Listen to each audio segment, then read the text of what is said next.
खून देने के लिए मुझे शाओ वू ने जबरदस्ती किया था जब मैं पार कर रहा था। और तुम्हारे सारे सगे संबंधी स्टार डो महान जंगल में फैल गए। तुम 100 साल की बूढ़ी खरगोश की शक्ल में पैदा हुए। शुरुआत में तुम बेचैन श्याओ वू से मिले। उसकी बेचैनी को दबाने के लिए उसने जबरन तुम्हें घास में खींच लिया। तुम 10,000 साल तक बेसुध रहे। मुझे लगा आप दोनों हमेशा साथ रहोगे, तब तक जब तक श्याओ वू की मां उसे जीवन की झील में ले गई। लेकिन तुमको सीधे दामिंग और एयरमिंग ने ठुकरा दिया। कारण यह था कि तुम एक विदेशी प्रजाति थे, इसलिए झील के क्षेत्र में प्रवेश करने के योग्य नहीं थे। अलग होने के बाद तुम वहीं से लड़खड़ाते हुए चले जहां तुमने पहली बार शियाओ वू से मुलाकात की थी। चांदनी वहां मंच की रोशनी बन रही थी, लेकिन इस बार कोई नायिका नहीं थी। फिर एक सफेद रोशनी चमकी, एक हल्की खुशबू चट्टान के नीचे से धीरे धीरे उठने लगी। तुम अनजाने में चट्टान से नीचे कूद पड़े। तुमने अपनी आंखें खोलें और खिलने की प्रक्रिया देखी। सब कुछ चांदी जैसा सफेद था, बिना किसी अशुद्ध के, जैसे कोई चांदी का मूंगा हवा में गर्व से खड़ा हो। तुमने फौरन ही इस फूल को गुआंगान शाखा के रूप में पहचान लिया, जो चांद की ऊर्जा को सोखने वाला एक दुर्लभ खजाना है। ये तरह की परियों की चीज बहुत ताकतवर औषधि होती है। और अभी इसी पल गुआंगहान शाखा ने फूल खोला था, जो इसे सोखने का सबसे बढ़िया वक्त था। तुम हिम्मत नहीं कर पाए इसे नजरअंदाज करने की, इसलिए पूरी रात इसे तेजी से सोखते और चट कर गए। जब तुम जागे तो पूरा शरीर ही बदल चुका था। तुम्हारे पिछले पैर बहुत मोटे हो गए थे और तुम्हारे शरीर से एक मोहक आभा निकल रही थी।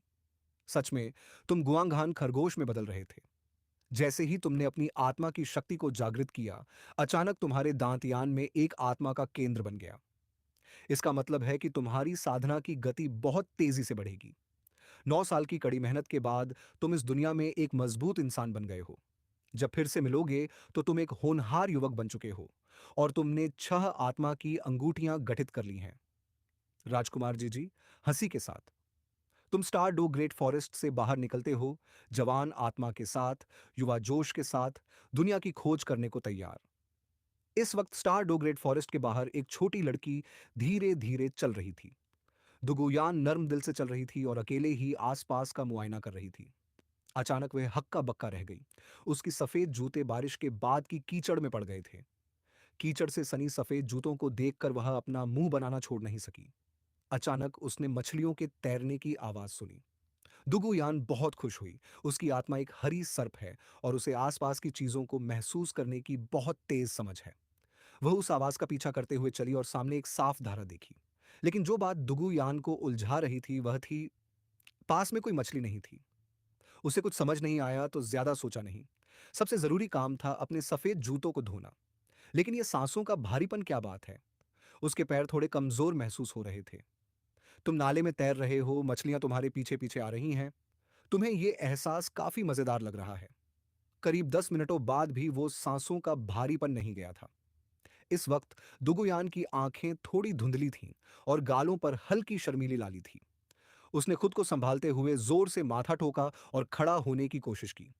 लेकिन उसे चक्कर आ रहा था। जब वो खड़ी हुई तो उसके सफेद जूते पानी की धारा के साथ बहने लगे। वो दौड़ाकर पीछा करना चाहती थी, पर उसके पैर बिल्कुल हिल नहीं रहे थे।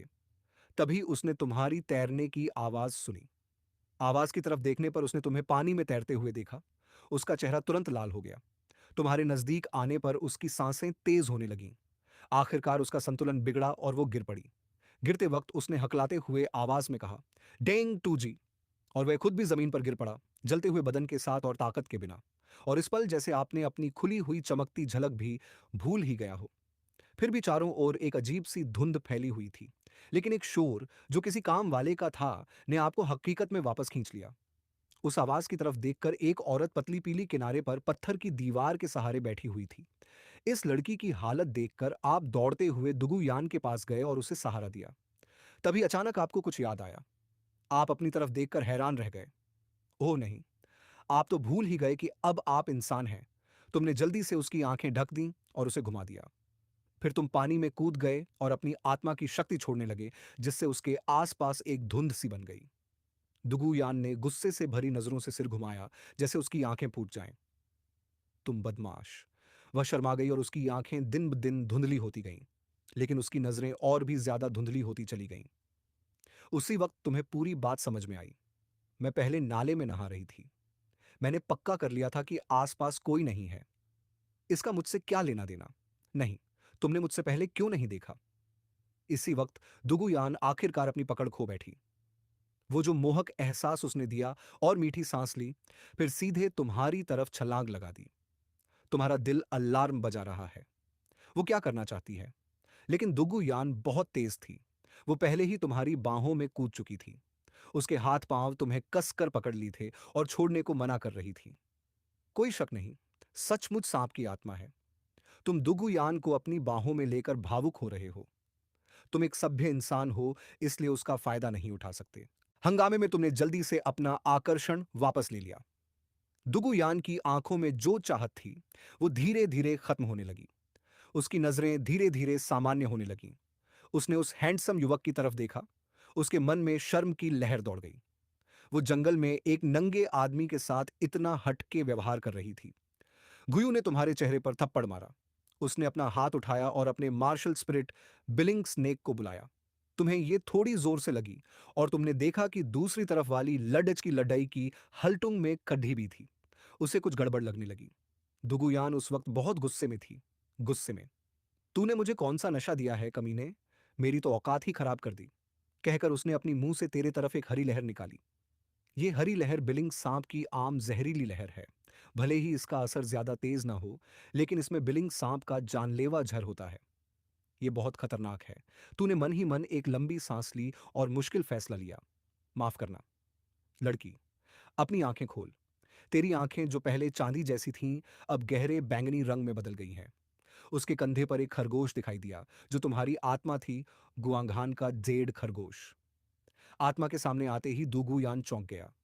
ये शरारती जान पड़ता तो मासूम था और उम्र में भी उसके बराबर था, लेकिन इसके पास 6 आत्मा के छल्ले थे। लेकिन जो दुगु यान को सबसे ज्यादा हैरान कर गया, वो ये था कि तुम्हारा दूसरा आत्मा छल्ला असल में बैंगनी रंग का था, जो बहुत ही खास है। दुगु यान को अचानक थोड़ा पछतावा भी होने लगा। इसी वक्त तुम्हारे शरीर का दूसरा आत्मा छल्ला चमकने लगा। दूसरी आत्मा की शक्ति थी मून पैलेस आई। ये तुम्हारी दूसरी आत्मा शक्ति है, सिंगल चार्म। इस चार्म का स्तर तुमने जो सांस पहले छोड़ी, उससे कहीं ज्यादा है। लेकिन यह प्रकाश मारक नहीं है, यह पूरी तरह से नियंत्रण के लिए है। कोल्ड मून की आंख का असर दुश्मन की मानसिक इच्छा शक्ति को प्रभावित करना है, जिससे दुश्मन भ्रम में फंस जाता है। एक ऐसी हुआन जुए जिसमें केवल तुम्हारे प्रति खास लगाव होता है। मुझे वाकई तुम्हें कंट्रोल करना होगा। गुआन घान की आंख बड़ी तादाद में चार्म सांस जैसी है, लेकिन यह एक प्राकृतिक क्षेत्र होती है। तुम पहले ही दुगुयान की प्रतिक्रिया की उम्मीद कर रहे थे। शायद वह इसे बहुत देर तक सूंघता रहा। इसलिए इस बार सिर्फ दूसरी आत्मशक्ति थोड़ी देर के लिए सक्रिय हुई। उसकी ताकत पिछली सांस जितनी जोरदार नहीं थी, लेकिन दोगुयान की अगली प्रतिक्रिया आपको अपनी क्षमता पर पूरा भरोसा दिला देगी। जब वह मंत्रमुग्ध हुई थी, तो वह पागलों की तरह आप पर झपटा, इससे पहले से भी ज्यादा जोरदार। होंठ छूते हुए और सांसें आपस में घुल मिल गईं। दोगुयान पूरी तरह बेसुध हो गई थी और सिर्फ अपने स्वाभाविक अंतःकरण पर प्रतिक्रिया कर रही थी।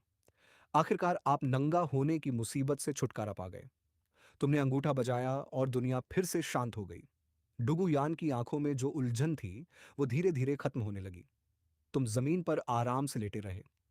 हाँ, उलझे होने का एहसास कुछ खास बुरा तो नहीं था।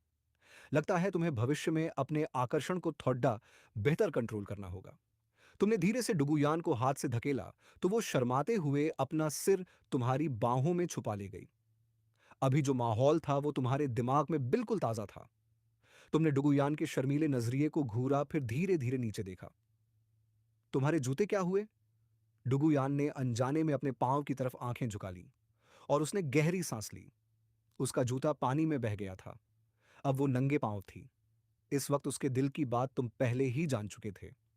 तुमने उसका गोल मटोल चेहरा चिढ़ाया। चलो, मैं तुम्हें उठाता हूं। दगुयान अभी भी वैसे ही है। अभी भी माफ नहीं किया है, लेकिन उसकी आवाज पहले से काफी नरम थी। दगुयान का बिलिंग सांप आत्मा एक सांप की आत्मा है। इसीलिए उसमें सांप की कुछ खासियतें स्वाभाविक रूप से होती हैं। जैसे कि दगुयान का शरीर दूसरों से थोड़ा ठंडा रहता है। तुम दगुयान को लेकर नदी के बहाव के साथ नीचे जाने लगे। ग्वांगहान जेड बनी भी वैसा ही है, क्योंकि उसकी खासियत है, ये उसी तरह के सांप आत्मा मास्टरों जैसी है। उसका शरीर थोड़ा ठंडा रहता है।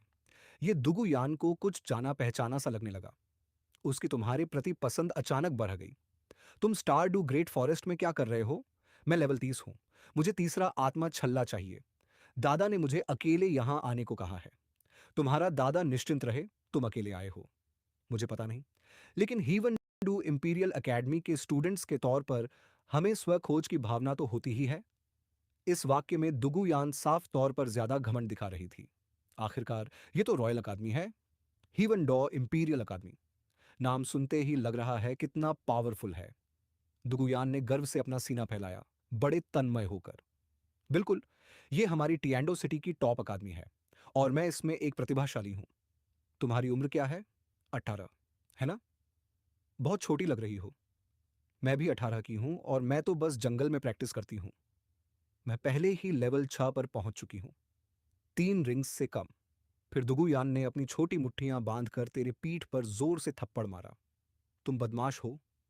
तुम्हें इस पर गुस्सा नहीं आया, बस ये लगा कि वो बहुत प्यारी है।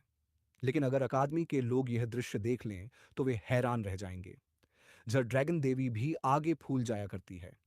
हेवन डू एम्पीरियल अकादमी में नीले बाल और बैगनी आंखों वाला एक जवान लड़का छींक पड़ा। अजीब बात है, कोई मेरे बारे में सोच रहा है क्या? युतियनहेंग को पता नहीं था कि वो सफल होने वाला है। वो खुद अपने हाथों से उसे चीरने वाला था। लिन यी चेन, तुम बहुत ताकतवर हो। तुम तो बस एक आर्म स्प्रिट मास्टर हो। तुमने अभी तक एकेडमी ज्वाइन नहीं की है। दुगुयान ने तुमसे अपना नाता सुधार लिया है। लग रहा था कि अभी अभी जो अजीब माहौल था वो खत्म हो गया है। ना कोई गरीब परिवार, ना जल्दी मर चुके माँ बाप, ना कोई ठिकाना। जब तुम ये बातें कह रहे थे तुम्हारा अंदाज बहुत हल्का था, जैसे तुम सच में ये सब झेला हो। लेकिन दुगुयान अचानक खुश हो गई, कुछ बोलने ही वाली थी। तुम्हें हीवन डॉ रॉयल एकेडमी में शामिल करने का इरादा रखती थी, पर तुमने उसे बीच में ही रोक दिया। तो मैं अभी स्प्रिट हॉल जाना चाहता हूँ। कहा जाता है कि वहाँ आम लोगों के प्रति काफी दोस्ताना रवैया होता है। शायद वे मुझे नीचा नहीं दिखाएंगे। पर किसी तरह दुगुयान के दिल में अचानक एक कसावट सी महसूस हुई। रॉयल एकेडमी ने कभी आम लोगों को स्वीकार नहीं किया, इसमें कोई शक नहीं। उसकी छोटी लड़की की अब भी जो सोच थी वो भी बस ख्वाहिश भर थी। क्या हम फिर मिलेंगे? दुगुयान ने फिर भी यह सवाल किया, जिससे वह हैरान रह गया। शायद। अनजाने में वे बहते पानी के अंत तक पहुंच गए थे। दुगुयान को अचानक लगा कि यह रास्ता कितना छोटा था, लेकिन यह उसकी मर्जी के खिलाफ था। तुमने धीरे से उसे एक बड़े पत्थर पर बैठा दिया, फिर दौड़कर उस सफेद जूते की जोड़ी उठाने लगे। दुगुजान चुपचाप उस सफेद जूतों की जोड़ी को लंबे समय तक निहारता रहा। तभी अचानक एक तेज आवाज आई। दुगुजान ने ध्यान से देखा तो उसके ठीक बगल में एक मंडल सांप था। उसका शरीर गुलाबी रंग का था और इसका साधना का समय हजारों साल था। मंडल सांप ने अपना खून से भरा मुंह खोलकर दुगुजान पर हमला कर दिया। जब दुगुजान मौत तक लड़ने का मन बना चुका था, तुम हवा में छलांग लगाकर कूदा। उसने अपने हाथ पैर क्रॉस किए, फिर उन्हें नीचे की ओर तेजी से चाकू की तरह घुमाया। सबसे पहले ठंडी रोशनी आई। वो क्रॉस मून ब्लेड था। 1000 साल पुरानी मंडल सांप को एक पल में आधा कर दिया गया। उसके सिर में बस थोड़ा सा होश बचा था। उसकी आंखों में गहरी दहशत साफ दिख रही थी। दुगुयान उस वक्त हैरान रह गया। उसने 1000 साल पूरे की आत्मा वाली दानव को एक ही वार में मार गिराया, बिना कोई गलती किए। उसने फिर से तुम्हारे बारे में अपनी समझ को नई ऊंचाई पर पहुंचा दिया। उसकी आत्मिक शक्ति टीचर का हिन मिंग जैसी लगती है, लेकिन सिर्फ इस वार के असर से ही टीचर मिंग मिंग भी खुद को रोक नहीं पाए। मैंने तेरी सांस छोड़ दी है, जल्दी कर, मारे इसे। चुंबकीय आवाज गूंजी, दानुज्ञान को उसके बेहोशी से बाहर खींचते हुए। दानुज्ञान तेजी से आधे मरे मंडला सांप की तरफ बढ़ा। चाकू घुमाते ही मंडला सांप ने तुरंत हिलना बंद कर दिया। फिर वो लपेट कर स्पिरिट रिंग सोखने लगा। लेकिन तुम मंडला सांप के कार्डवर को बिना कुछ कहे घूरते रहे। तुम्हारे जहन में वापस एक रात आई, हजारों साल पहले, जब तुम अकेले घास में थे ज्याओ वू के साथ। तुमने सांप की जीभ निकलने की आवाज सुनी। तुम मुड़े तो देखा, मंड्रेगोरा सांप था। ये एक ऐसा आत्मा जीव था जिसकी कम से कम 1000 साल की साधना थी। उसने अपना खून से सना मुंह खोला और शियाओ वू को काट लिया। तुमने जल्दी से उसे घसीटा और भाग गए। जब तुम फंसने वाले थे तो एक और ताकतवर हड्डी वाला खरगोश आसमान से गिरा। उसकी साधना कम से कम 10,000 साल की थी। वो मंड्रेगोरा सांप को मारना चाहता था, जो कि एक मादा था। खरगोश की मौत के बाद वो तुम्हें और शियाओ वू को देखकर रहा था। ये कूद के शाओवू के कानों को रगड़ने लगा और उसे लेकर चला गया। उस वक्त श्याओ वू के पास भी कोई माँ थी जो उसकी रक्षा कर रही थी, जबकि तुम अभी भी अकेले थे। तुमने अपने ख्यालों को पीछे कर दिया। तुमने डुगुयान को देखा जो अभी भी आत्मा की अंगूठियां मोहताज हो रही थी। तुम्हें धुंधली सी महसूस हुई कि श्याओ वू की सांस यहां है। क्या वो न्यूडिंग अकादमी में है? शाम को डुगुयान उठ खड़ी हुई। क्या देख रहे हो? डुगुयान तुम्हारे पास आई। ये पहली बार था जब तुम्हारे चेहरे पर उस पुरानी याद की झलक दिखी। भले ही वो शब्द हल्के से कहे गए थे, लेकिन ऐसा लग रहा था जैसे हजारों मील दूर हो। जिंदगी के उतार चढ़ाव को खोल रहा था। दुगुयान ने हिचकिचाते हुए पूछा, वो तुम्हारे लिए बहुत अहम है ना? किसी तरह मुझे बेकाबू घबराहट महसूस हुई। बहुत अहम, बहुत अहम। दुगुयान ने सिर हिलाया। वो चुप रही। कोई दावत हमेशा की नहीं होती। तुम्हारा काम मुकम्मल हो गया है तो फिर हमें निकल जाना चाहिए। यह सुनकर दुगुयान ने तेजी से उठकर देखा। उसकी आंखें नम थीं। लिन यीचेन, आओ और मेरे साथ हीवन डो साम्राज्य अकादमी में खेलो। हीवन डो साम्राज्य, फसन प्रांत, नौदिंग शहर। मूल काम की यादों को ढूंढते हुए और शियाओ वू की सांस की गंध को महसूस करते हुए तुम्हें कुछ पता चला कि शियाओ वू यहीं है। इस साधारण छोटे शहर में तुम बहुत चमकीले कपड़े पहने हो। भले ही तुमसे कोई बढ़िया प्रभाव नहीं निकलता, लेकिन तुम्हारी चमकदार खरगोश जैसी अदा ज्यादातर लोगों का ध्यान खींचती है। तुम्हारे सामने एक छोटा भिखारी ब्रेड की दुकान के सामने रुककर नाश्ते की भीख मांग रहा था। अंदर से दुकान की मालकिन बुरी तरह बेचैन थी। हट जा, तुझसे बदबू आ रही है। मेरी दुकान गंदी मत कर। तुम्हें ऊपरी वर्ग का नीचों पर दंबगई करना बिल्कुल पसंद नहीं आता। वैसे भी ये बन बेचने वाले का दर्जा ज्यादा ऊंचा नहीं है। भाई साहब, कितने के बने? एक एक 3 तांबे के सिक्के हैं। जल्दी कर लो, खरीद लो। पीछे लोगों का भी ध्यान रखना। ओ सर, आपके जैसे अमीर आदमी के यहाँ से बन खरीदना मेरे लिए बड़ी बात है। ये मुफ्त है। दामादान वाली शायद सोचती है कि आप कोई बड़ा गोश्त हो। चाहे आपकी पिछली जिंदगी हो या स्टारडू की दुनिया, आप ऐसे लोगों को देख देख कर होशियार हो चुके हैं। आप बिना कुछ बोले सिर हिला दिए। फिर बॉस लेडी के सामने तुमने उस छोटे भिखारी को 3 बंस दे दिए। वो छोटा भिखारी तुरंत धन्यवाद करते हुए टेढ़ी मेढ़ी झुक गया। उसी बीच हेवन डो इंपेरियल अकेडमी से डुगुयान, जो ये लिंगलिंग से बिल्कुल बेपरवाह थी, पास आई और पूछा, क्या हुआ यान जी? वो उन 2 लड़कियों में से एक थी जो टीम में अकेली लड़कियां थीं। उसका डुगुयान के साथ बहुत अच्छा रिश्ता था। लिंगलिंग ने कहा, मैं स्टार डोइंटू गई थी स्पिरिट रिंग्स पकड़ने। रास्ते में एक हंसी खुशी आदमी मिला। ये लिंगलिंग का चेहरा बदल गया। उसने तुम्हारे साथ क्या किया? क्या डुगू सीनियर को बताऊं? डुगू यान तुरंत शर्म से लाल हो गई। ऐसा मत सोचो जो तुम्हारे दिमाग में है। डुगू यान ने उससे हाल की सारी बातें बताईं। कुछ ही सेकंड बाद, हा हा हा हा, हमारी यान जी तो प्यार में पड़ गई है। हमारी डुगू की देवी को क्या हो गया? अभी भी किसी और को पकड़कर काट रही है। बातें मत करो।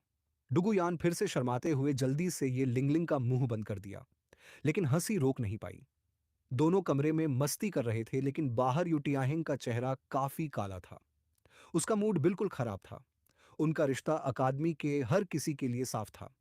भले ही दूगू यान आमतौर पर किसी से बात नहीं करता, पर वो यू तियानहिंग के प्रति थोड़ा कम सतर्क था। सबको लगता था कि वो दोनों आम नहीं हैं। यू तियानहिंग भी ऐसा ही सोचता था। लेकिन अब यू तियानहिंग गरज उठा और फूल फेंक दिया। उसकी गरज सुनकर कमरे में मौजूद दोनों लोग चौंक उठे। उन्होंने एक दूसरे की तरफ देखा। क्या ये कप्तान है? ये लिन लिन ने पूछा। हाँ, वही होगा। कोई बात नहीं यान जी। जब तुम्हारे दिल में पहले से कोई है, तो तुम्हें कप्तान की बातों की कोई फिक्र करने की जरूरत नहीं। नुओडिन सिटी के स्प्रिट हॉल शाखा के प्रवेश द्वार पर वह धीरे धीरे शाखा के अंदर चल पड़ा। एक कर्मचारी उसके पास आकर मिलने लगी। उसका नाम लियू किंग था। वह एक आम कर्मचारी थी। नमस्ते, क्या आप मासिक सोल मास्टर भत्ता लेने आए हैं? लियू किंग ने देखा कि तुम अच्छे से सजे संवरे हुए हो और तुम्हारे चेहरे की खासियतें बड़ी ही नाजुक हैं, जिससे वह अपनी नजरें हटा ही नहीं पाई। तुम थोड़ा उलझन में लग रहे हो। सोल मास्टर भत्ता, वो क्या होता है? मैं तो बस स्पिरिट मास्टर के रूप में रजिस्ट्रेशन कराने आया हूं। इस वक्त लियू किंग की हालत तुम्हारे सामने और भी ज्यादा सख्त दिख रही थी। आत्मा मास्टर भत्ता क्या होता है, ये नहीं पता। क्या ये आम इंसान है? मैं यहां आत्मा मास्टर के तौर पर रजिस्टर कराने आया हूं। एक बात सुनकर लियू किंग हकीकत में वापस आ गया। आम लोगों की समझ में इसका मतलब होता है कि आप अब भी अपनी इंटर्नशिप शुरू कर रहे हैं। लेकिन काम और शिष्टाचार का सम्मान करते हुए लियू किंग ने फिर भी सब्र से उसका मार्गदर्शन किया। आत्मा मास्टर के तौर पर रजिस्टर करना है? कृपया इस तरफ आइए। लियू किंग आपकी अगुवाई करता है एक दरवाजे तक। प्लेट पर लिखा है जी शिटिंग। ये हमारे नोडिंग स्पिरिट हॉल शाखा का जीशी कार्यालय है। मास्टर सुई यूनेटाई का ऑफिस। वह आत्मा की शक्ति को पहचानने और आत्मा मास्टरों को रजिस्टर करने का जिम्मेदार है। तुम दरवाजे पर खड़े हो, होंठ के कोने पर हल्की सी मुस्कान के साथ। भाई ताओ, मैं तुम्हें जानता हूं। दरवाजे पर 3 बार ठोको और अंदर चले गए। नमस्ते, मैं आत्मा मास्टर के रूप में रजिस्टर करना चाहता हूं। सुयुनताओ ने ऊपर देखा, फिर तुम्हें एक गहरे नीले रंग की क्रिस्टल गेंद थमाई। पहले अपनी आत्मा की शक्ति टेस्ट करो, बस अपना हाथ इस पर रखो और अपनी आत्मा की शक्ति भेजो। तुमने किया, लेकिन तुम्हें हमेशा लग रहा था कि कुछ बुरा होने वाला है। और सच में, एक पल में गहरा नीला क्रिस्टल बॉल तुरंत चमकदार रोशनी से भर गया। फिर वो जोरदार धमाके के साथ फट गया। क्रिस्टल बॉल वहीं फट गया। ये गहरा नीला क्रिस्टल बॉल 30 लेवल तक सह सकता है। सुयुनटाओ की पुतलियां वो अचानक सिकुड़ गईं और वह खड़ा हो गया। मेरे साथ चलो, दुकान वाले मैथ्यू को ढूंढना है। क्या यूनिटाओ? तुमने कहा कि उसने गहरे नीले क्रिस्टल बॉल को फोड़ दिया। इसका मतलब सामने वाला 30 लेवल से ऊपर का है, स्पिरिट मास्टर के रूप में रजिस्टर करने के लिए। मैथ्यू ने अभी अभी पिया था, ऑलमोस्ट पानी छूट गया उसके मुंह से। फिर उसने एक 60 लेवल का बैंगनी क्रिस्टल बॉल निकाला। ये काफी होना चाहिए, लेकिन उससे पहले कि वो खत्म करे, बैंगनी क्रिस्टल बॉल अचानक तेज रोशनी देने लगी। लेवल 60 से ऊपर और स्पिरिट मास्टर के रूप में रजिस्टर हो रही थी। नॉटिंग जैसे छोटे शहर में ऐसे सोल एम्परर लेवल के एक्सपर्ट नहीं होते। मैथ्यू हैरानी से तुम्हें देखने लगा। तुम्हारे स्पिरिट पावर के कितने लेवल हैं? नॉटिंग सिटी में ऐसा सोल एम्परर आना उसके लिए तो सोचने की भी हिम्मत नहीं थी। तुमने शायद महसूस कर लिया होगा, ये शायद लेवल 63 होगा। मुझे बस लेवल 63 वाला सर्टिफिकेट चाहिए था। थोड़े ही देर में सर्टिफिकेट तैयार हो गया। उस समय नॉटिंग में नोविस स्पिरिट मास्टर अकादमी में तुम पहुंचे। जैसे ही तुम वहां पहुंचे, दरवाजे पर खड़ा चौकीदार तुम्हें रुकवा गया। उसने तुम्हें देखा और चतुराई से मुस्कुरा दिया। सोल मास्टर अकादमी है, आलसी भाड़ में जाओ, पास मत आओ। तुम खूबसूरती से तैयार थे, पर वह कहता है कि तुम तो सिर्फ एक किराएदार हो, सुअरों जैसी नाक लेकर। ये देख तुमने उसे अपना स्पिरिट मास्टर सर्टिफिकेट दिखाया। चौकीदार ने सर्टिफिकेट पर लिखे लेवल 63 को देखा, वह ठेंगा करके घुटनों के बल बैठ गया। कृपया मुझे माफ कर दो। मेरी नासमझी के लिए माफी चाहता हूं। अकादमी जोश से भरी हुई है। आप एक बगीचे में आए हैं। यू शियाओगैंग आत्मविश्वास से अपना सीना थपथपा रहा है। शियासान, ये आत्मा की टॉप 10 मुख्य प्रतिस्पर्धात्मकताएं हैं। पूरा कंटेंट। अगर तुम इसे समझ सको तो मैं गारंटी देता हूं कि आज तुम्हारा सिद्धांत दूसरे नंबर पर होगा। तुमने मूल कहानी पढ़ी है तो तुम्हें पता है कि सामने वाला यू शियाओगैंग ज्यादा असली काबिलियत वाला नहीं है और दिखावा करना पसंद करता है। लेकिन तुम्हारी नजरें उस पर ध्यान नहीं देती। तुम बस अपनी निगाहें उस लड़की पर टिकाए हुए हो जो तुम्हारे बगल में बैठी है। वो स्कॉर्पियन ब्रेड, गुलाबी ड्रेस में और प्यारा सा मासूम चेहरा ली हुई है। देखकर लोगों को बार बार उसकी ओर देखना पड़ता है। ये लड़की है श्याओ वू, जो तुम्हारे 10,000 साल पुराने प्यार की हीरोइन भी है। अभी अभी वो इंसानी रूप में आ गई है और स्प्लिट मास्टर अकादमी में पढ़ाई कर रही है। तुम्हारे दिमाग में अचानक एक आइडिया आया। यू शियाओ गांग के तथाकथित कोर थ्योरी को उधार लेकर देखो। सर, क्या मैं आपके हाथ में मौजूद किताब पढ़ सकता हूं? यू शियाओ गांग ने तुम्हें ध्यान से देखा, उसकी आंखों में एक अलग सी बेचैनी थी। दूर हटो। मेरी 10 कोर स्प्रिट की ताकत, ये तुम्हारे जैसे अनजान इंसान के बस की बात नहीं है। यू शियाओ गैंग ने अधैर्य से अपना हाथ हिलाया। सच में, उसने अभी अभी अपनी स्प्रिट पावर की सांस छुपाई थी और ऐसा हो गया। यू शियाओ गैंग सच में एक पाखंडी है जो मजबूत से डरता है और कमजोरों को दबाता है। 10 कोर स्प्रिट की ताकत? क्या तुम कोई चर्चित मास्टर हो? तुम जानबूझकर मास्टर शब्द को लंबा खींचा। मुझे याद है कि बेकार कोई आत्मा नहीं होती, बस बेकार आत्मा मालिक होते हैं। क्या तुमने ये कहा? गुरुजी, आप तो बड़े जबरदस्त हो। एक ही वाक्य में खुद को 2 बार डांटा। यहाँ एक जुरासिक बेकार आत्मा दिखावा कर रहा है। ये वो बात है जो डोला महाद्वीप में सब जानते हैं, और आप फिर भी उसे सिखाते हो। आपने यू शियाओगांग का बिल्कुल सम्मान नहीं किया। ऐसा इंसान तो डांट खाए बिना रह नहीं सकता। यू शियाओगांग गुस्से से फूटा, उसकी आंखें फुला गईं। मेरी आत्मा की टॉप 10 मुख्य प्रतिस्पर्धा पर सवाल उठाने की तुम में हिम्मत कैसे हुई? ये तो मेरे जीवन भर के शोध का नतीजा है, क्योंकि तुम 50 साल की उम्र में 31वें स्तर तक पहुंच गए। क्या ये तारीफ के काबिल बात नहीं है? टांग सन जो उसके बगल में था, चुप था, लेकिन उसका खामोश आस्तीन तीर पहले ही चल चुका था। तुम्हारे गुरु का अपमान कर रहे हो, तुम्हें मरना लायक हो। लेकिन टांग सन को जो सबसे ज्यादा हैरानी हुई, वो थी शियाओ वू की प्रतिक्रिया। उसे लगा कि सामने वाला आदमी कहीं से जाना पहचाना लग रहा है, पर वो सच में याद नहीं कर पा रहा था। आखिरकार शियाओ वू असमंजस में बोली, क्या मैंने तुम्हें कहीं देखा है? शायद हम पहले मिल चुके हैं। शियाओ वू तुम्हारे पीछे एकदम छुप कर चली थी। तुम्हारे चारों ओर 5 मीटर के दायरे में एक मनमोहक आभा फैल गई। एक पल में तितलियां में उड़कर आईं और तुम्हारे हाथ की हथेली में बैठ गईं। 10,000 साल बाद भी तुम अभी भी इतने प्यारे हो। श्यावू का दिल ऐसे लगा जैसे बम फट गया हो। हैरान होकर, तुम वही हो? श्यावू का चेहरा तुरंत लाल हो गया। मैं अब लिन यीचेन हूं। श्यावू का शर्माया हुआ चेहरा जैसे कोई पका हुआ लाल सेब हो। तुमने श्यावू का सिर सहलाया। बेवकूफ लड़की, मैं तुम्हारा बड़ा भाई यीचेन हूं। तुम अब कितनी ताकतवर हो गए हो? मेरी तरह नहीं, मुझे तो बिल्कुल शुरुआत से शुरू करना होगा। उसके लिए 100,000 साल के स्प्रिट बीस्ट से लेवल 20 स्प्रिट मास्टर बनने की राह। उनके बीच की दूरी कोई छोटी मोटी नहीं थी। हमारी श्यावू इतनी हताश क्यों हो जाए? फिर उसने फिर से श्यावू का सिर सहला दिया। उस वक्त श्यावू बिल्कुल एक नम्र बिल्ली की तरह लग रही थी। भाई इच्छे, उसके बाद तुम कहाँ जाओगे? स्प्रिट हॉल आम लोगों के लिए ठीक है। हम जैसे जिंदा रूप धारण किए हुए स्पिरिट जानवरों को उच्च दर्जे के विद्यालय बर्दाश्त नहीं करते। ये सुनते ही श्यावू का चेहरा पीला पड़ गया। भाई यीचे, स्पिरिट हॉल मुझे मार डाले, ये सोचकर तुमने फिर से श्यावू को कसकर गले लगा लिया। मैं वादा करता हूं कि तेरी मां की मौत का बदला लूंगा। मैं उसे उसकी सजा दिलवा दूंगा। इस वक्त श्यावू रो रो के बुरा हाल था और रोना बंद ही नहीं कर पा रहा था।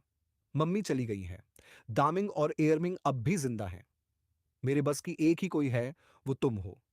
जैसे ही दोनों थे, वह थोड़ा गुस्सा हो गया। कोने में छिपा तांग सांड भी थोड़ा नाराज था। भले ही उसे उनकी बात सुनाई ना देती हो, लेकिन उनके हाव भाव से पता चलता था कि उनके बीच कोई सामान्य संबंध नहीं है। तांग सांड ने मुट्टियां कसकर पत्थर की दीवार पर जोर से मारी। उस बड़े कूड़ेदान को गाली देना तो ठीक है, लेकिन अब तुम मेरी श्याओ वू की बेइज्जती कर रहे हो। एक सुबह तुम जल्दी उठे। तुमने श्याओ के पास बिस्तर पर एक नोट छोड़ दिया। नोट में लिखा था कि मैं पैसे कमाने गया हूं और लौटकर तुम्हारे लिए खाने के लिए कुछ ले आऊंगा। इस वक्त मैंने नॉटिंग सिटी छोड़ दी है। मेरा एक ही मकसद है, स्पिरिट से लड़ना, जो कि एक स्पिरिट मास्टर की मुख्य आमदनी का जरिया भी है। चूंकि तुम पहले से ही लेवल 6 के स्पिरिट मास्टर हो, इसलिए तुम स्पिरिट हॉल से सब्सिडी नहीं ले सकते।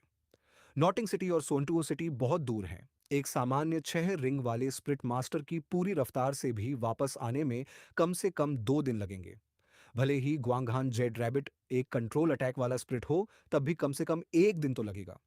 वहां कई गेम खेलने की बात छोड़ो, जो रास्ता तुम ले रहे हो वो एक छोटा सा रास्ता है। यहाँ बहुत कम लोग आते हैं। अब बहुत देर हो चुकी है, इसलिए मुझे स्पिरिट स्किल इस्तेमाल करनी पड़ेगी।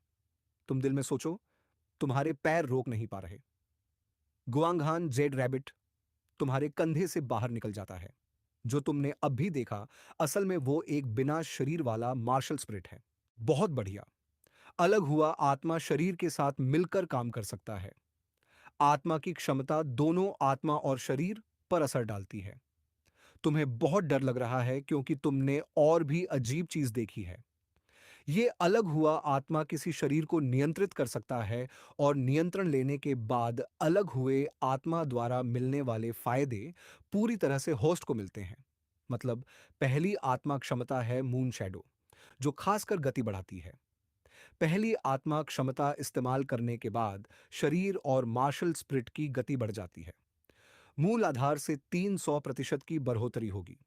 और उससे भी ज्यादा हैरान करने वाली बात यह है कि गुआंगहान जेड रैबिट जुड़ा हुआ है। तुम्हारे पीछे एक खरगोश का प्रेत प्रकट होता है। तुम्हारी वर्तमान गति 600% बढ़ा गई है, जो कि आम डिफेंसिव टाइटल डोलुओं की गति के बराबर है। 6 गुना गति के साथ तुम्हारा शरीर धूल में एक चांदी की रेखा बन जाता है। जो यात्रा आम लोगों को 5 दिन लगती है, तुम बस 1 घंटे में सूतुओ सिटी की झलक देख सकते हो। तुम सोतुओ की सोल एरिना पर पहुंचे। यहाँ की पहली छवि इसकी बड़ी जगह है, जो पूरे स्वोटू शहर के लगभग 10वें हिस्से के बराबर है। जैसे ही आप अंदर कदम रखते हैं, आपको इधर उधर चिल्लाने और लड़ाई की आवाजें सुनाई देने लगती हैं। ऐसा लगता है कि लड़ाई बहुत जोरदार हो रही है। एक मिडिल एज आदमी आपकी तरफ देख रहा है। उसकी पोजीशन से लग रहा है कि वह रजिस्ट्रेशन मैनेजर है। नए आने वाले की पहली लड़ाई की जज्बा रजिस्ट्रेशन फीस 10 सोल कॉइन्स है।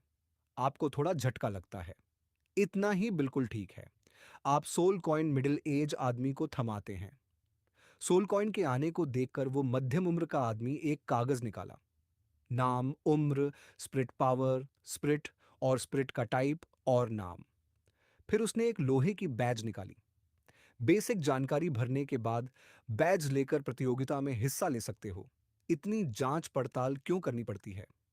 नाम लिन यीचेन, उम्र 18, स्प्रिट पावर लेवल 67, स्प्रिट है ग्वांगहान जेड बन्नी, कंट्रोल और अटैक टाइप। मध्यम उम्र का आदमी हैरान रह गया। तुम्हारा स्पिरिट पावर लेवल क्या है? 67, कंट्रोल और अटैक टाइप स्पिरिट मास्टर।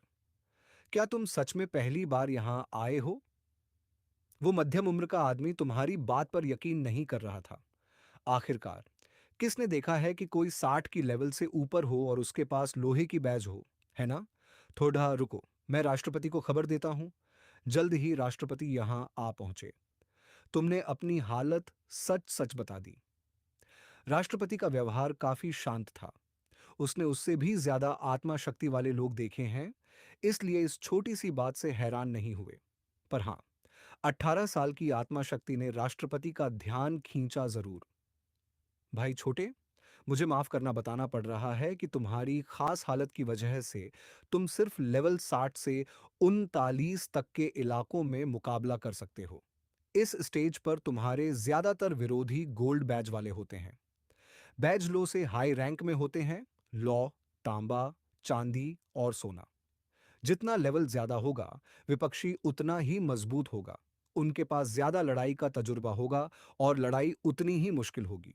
और लेवल 60 से 39 के बीच हर लेवल में आध्यात्मिक शक्ति का बहुत बड़ा फर्क होता है। तो असल में high level badge low level badge को दबा देते हैं। ये बहुत बड़ा है। ठीक है, मैं बाद में रजिस्टर कर लूंगा। तुमने सिर हिलाया और सीधे आराम के इलाके की तरफ चले गए ताकि आधा दिन आराम कर सको। और फिर दोपहर को रजिस्टर करोगे। क्योंकि अब तुम्हारे पास पैसे नहीं हैं, तो तुम केवल कोलोसियम के रेस्ट एरिया में ही रह सकते हो। सौभाग्य से यह काफी आरामदायक है। स्पिरिट मास्टर्स के लिए भी खास इंतजाम होते हैं। बीच बीच में स्पिरिट मास्टर्स को फल या खाना भी दिया जाता है। जब तुम जूस पी रहे थे, यहाँ काफी आरामदायक है। और इलाज भी आमशीष आत्माओं से कहीं बेहतर चल रहा है। तुम्हारी नजर अचानक रजिस्ट्रेशन ऑफिस पर पड़ती है। वहां 4 लोग हैं। एक बड़ा आदमी 3 जवानों को लेकर आया है। वो बड़ा आदमी लगभग 50 साल का होगा। उसका चेहरा लंबा तंतुआ है और कद काठी मजबूत है। वह चश्मा पहने हुआ है, जिससे चालाकी झलकती है। 3 जवानों में सबसे बड़ा लगता है 16-17 साल का होगा। ये तीनों श्रेक के छात्र हैं। दाई मुबाई, ऑस्कर, माँ होंगजुन और उनके टीचर हैं 4 आंखों वाला बिल्ली, इनलैंड। तुम्हारी परख थोड़ी बेहतर हो गई है। उनकी बात सुनकर तुम्हें कुछ अंदाजा हो गया। तुम हाथ में जूस का गिलास लिए आराम से उनकी तरफ बढ़े। उसके पास दाई मुबाई बहुत गंभीर लग रहा था। दाई लाउदा, डीन ने कहा है कि हमें 2-2 की टीमें बनाकर भाग लेना है। हम कब चलेंगे? श्रेक एकेडमी के मेंबर होने के नाते ऑस्कर बहुत शालीन था और वह अपने बॉस दाई का बहुत सम्मान करता था। इसी बीच दाई मुबाई कुछ नहीं बोला। सिर नीचे किए चलते रहा। कूप के जमीन पर गिरने की आवाज। तुम बहरे हो क्या? दाई मुबाई गरजे, जिससे पास खड़ी वेट्रेस दाम गई। इतना जोर से क्यों चिल्ला रहे हो? ये जूस का गिलास तो वेट्रेस ने अभी अभी दिया था। तुमसे लड़कियों को कोई डराता भी नहीं सह पाते हो, है ना? तुमने मेरा जूस गिराया है, इसलिए माफी मांगनी पड़ेगी। दाई मुबाई इतने गुस्से में हो गया कि उसके होंठ कांपने लगे। सोटुओ सिटी में एक नौसिखिया बच्चा उससे भिड़े, ये उसकी मौत मंगवाने जैसा था। दाई लड़के, तुम अपनी मौत से खेल रहे हो। दाई मुबाई ने हाथ उठाया और ताबड़तोड़ तेंदुए जैसी पंजा मारा। मैं पैदा हुआ था बाराक किंगडम के एक छोटे से गांव में। मेरे माता पिता मुझे एक साधारण सा गेंदे का फूल सौंपकर इस दुनिया से